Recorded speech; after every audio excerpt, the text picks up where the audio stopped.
మనకి సూర్య అనేది correct answer. Second one చూడండి.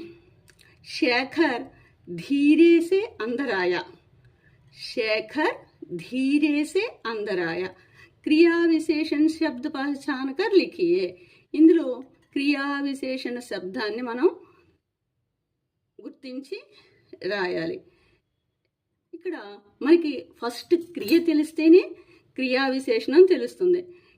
క్రియ యొక్క విశేషతను తెలియజేసేదే క్రియా విశేషణం. కాబట్టి ముందుగా మనం క్రియని చూద్దాం. ఆయా అంటే క్రియ, ఆయా అంటే వచ్చుట అనేది క్రియా శబ్దం. చూడండి ఇక్కడ శేఖర్ అనేది సంజ్ఞా శబ్దం, ఆయా క్రియా శబ్దం. ఎలా వచ్చాడు? ధీరే ధీరే ఆయా, నెమ్మది నెమ్మదిగా వచ్చాడు. కాబట్టి క్రియ యొక్క విశేషతను తెలియజేస్తుంది. కాబట్టి ధీరే ధీరే అనేది క్రియా విశేషణ్.